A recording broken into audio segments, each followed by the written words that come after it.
दुश्मनों ने भारत की आत्मा पर हमला करने का दुस्साहस किया।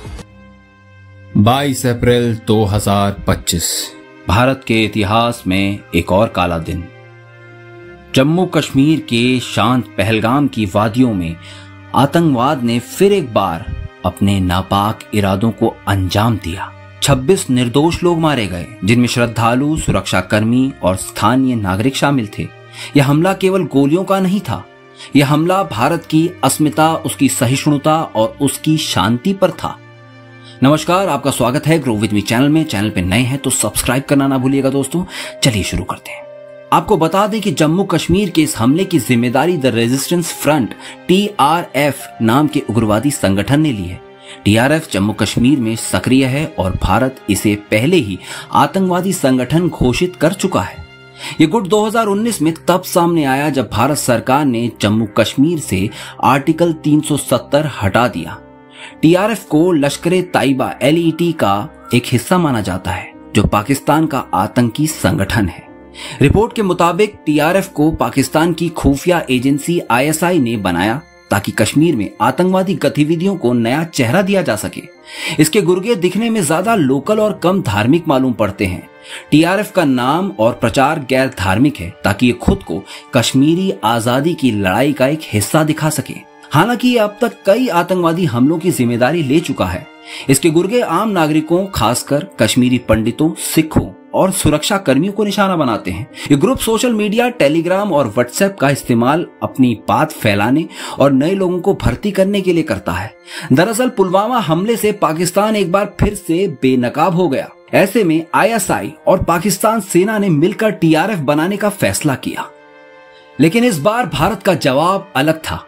ये 90 के दशक का भारत नहीं, ये 2025 का भारत है जनाब, जो न सिर्फ सुनता है बल्कि बोलता है, और अगर जरूरत पड़ी तो दुश्मन के घर में घुसकर मुंह तोड़ जवाब देता है। और भारत ने पाकिस्तान को बिना हथियार उठाए ऐसा करारा जवाब दिया कि पाकिस्तान तिलमिला उठा और त्राहिमाम करने लगा। अंतर्राष्ट्रीय स्तर पर दया की गुहार लगाने पर मजबूर हो उठा पाकिस्तान। आतंकवाद का गला सूखने लगा है और जीभ तालू से चिपक गई है। पर ये तो नए भारत का आगाज भर है। आतंकवाद के इस घिनौने चेहरे की आंखों में आंखें डालकर भारत कह रहा है, मेहमान नवाजी की बारी अब हमारी। भारत ने मेहमान नवाजी में जो सबसे बड़ा कदम उठाया, उसमें सिंधु जल संधि को निलंबित कर दिया गया। अब ना पानी बहेगा ना भरोसा। सबसे बड़ा नुकसान सिंधु जल संधि, इंडस वाटर ट्रीटी को रोकना है, जो 1960 से लागू थी। कई बड़े युद्ध हुए भारत पाकिस्तान के बीच, पर इस संधि को कभी नहीं तोड़ा गया। पर इस बार पानी सर से ऊपर जा चुका है और नए भारत ने इस संधि को रद्द कर दिया। इस संधि के रद्द होने से पाकिस्तान को सिंधु नदी के पानी की आपूर्ति पर बड़ा संकट आएगा, जिन पर पाकिस्तान की कृषि, सिंचाई और पेयजल काफी हद तक निर्भर है। पाकिस्तान की 80% खेती योग्य भूमि सिंधु जल पर निर्भर है, इसलिए पानी की आपूर्ति में कटौती से उसकी कृषि उत्पादन में भारी गिरावट आ सकती है। पाकिस्तान के साथ कूटनीतिक रिश्ते सीमित कर दिए गए हैं।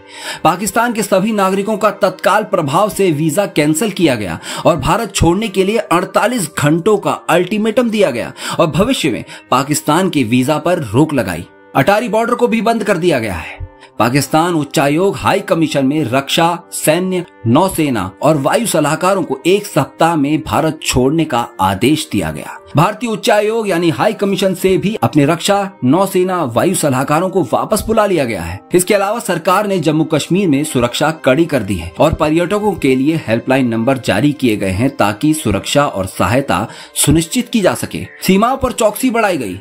हर इंच की निगरानी अब AI और ड्रोन तकनीक से होगी। प्रधानमंत्री मोदी ने कहा है कि भारत आतंकवाद के खिलाफ पूरी दुनिया को संदेश देगा और आतंकवाद को बर्दाश्त नहीं करेगा। आतंकवाद पर राष्ट्र नीति 2025 लाई जा रही है। अब जीरो टॉलरेंस सिर्फ नारा नहीं, कार्यवाही होगी।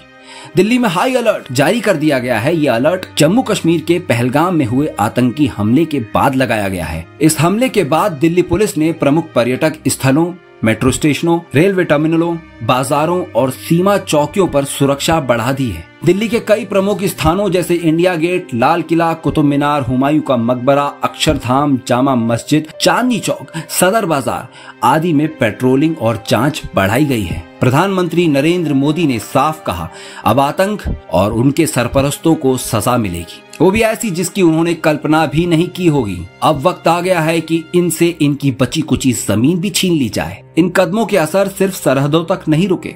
अमेरिका, फ्रांस और इजराइल ने भारत की आतंक के खिलाफ नीति का समर्थन किया। संयुक्त राष्ट्र में पाकिस्तान को अलग थलग करने की प्रक्रिया तेज हो गई है। FATF financial action task force Pakistan को ब्लैकलिस्ट करने की तैयारी में है। पाकिस्तान अब चारों ओर से घिरता नजर आ रहा है। अंतर्राष्ट्रीय दबाव बढ़ रहा है, आर्थिक संकट गहरा रहा है, घरेलू अस्थिरता चरम पर है और ऊपर से भारत का आक्रामक रवैया। सूत्रों की माने तो भारत अब सिर्फ जवाब नहीं देगा, वो पहल करेगा। सीमा पार सर्जिकल स्ट्राइक 3.0 की तैयारी, अत्याधुनिक साइबर हमलों के जरिए आतंकी नेटवर्क की रीढ़ तोड़ने की योजना, रॉ और अन्य एजेंसियों को खुली छूट, जहां आतंकी मिलेगा वहीं खत्म होगा। जल्द आ सकते हैं ये कानून दोस्तों। आतंकवाद से जुड़े मामलों में फास्ट ट्रैक कोर्ट और फांसी की सजा अनिवार्य। देशद्रोही संगठनों की डिजिटल गतिविधियों पर कड़ी निगरानी। सोशल मीडिया प्लेटफॉर्म पर आतंकवाद फैलाने वालों पर सीधी कार्यवाही होगी। पहलगाम हमला अब तक का सबसे भयावह हमला माना जा रहा है। यह हमला पर्यटकों को निशाना बनाकर किया गया, जिससे न केवल जान माल का भारी नुकसान हुआ बल्कि देश की छवि भी प्रभावित हुई। आतंकवादियों ने पीड़ितों को पहले कलमा पढ़वाया और फिर गोली मारी, जो इस हमले की क्रूरता को दर्शाता है। यह हमला समय और जगह के लिहाज से रणनीतिक था, जो भारत के आंतरिक सुरक्षा ढांचे को चुनौती देता है। पहलगाम आतंकी हमले के बाद भारत ने सख्त और निर्णायक कार्यवाही की तैयारी शुरू कर दी है। यह हमला भारत के लिए एक बड़ा झटका है, जिसके जवाब में कड़े सैन्य और कूटनीतिक कदम उठाए जाएंगे। पाकिस्तान पर अंतर्राष्ट्रीय दबाव बढ़ेगा और भारत आतंकवाद के खिलाफ अपनी सुरक्षा नीतियों को और मजबूत करेगा। अब भारत बदला लेगा अपने हर नागरिक के आंसू का, हर सैनिक की शहादत का। ये भारत अब चुप नहीं बैठेगा। ये भारत अब न्याय करेगा अपने तरीके से। अगर शांति का विकल्प युद्ध है तो भारत अब युद्ध नहीं रोकेगा, क्योंकि ये युद्ध आतंक के अंत का आरंभ है। आपको जानकारी पसंद आई हो तो लाइक, शेयर एंड सब्सक्राइब करना ना भूलिएगा दोस्तों। बेल आइकन को भी याद से प्रेस कर दीजिएगा दोस्तों। ऐसी ही वीडियोस के लिए grow with me channel knowledge is power के साथ जुड़े रहिए। तब तक के लिए धन्यवाद, शुक्रिया। मिलते हैं फिर एक नई वीडियो में।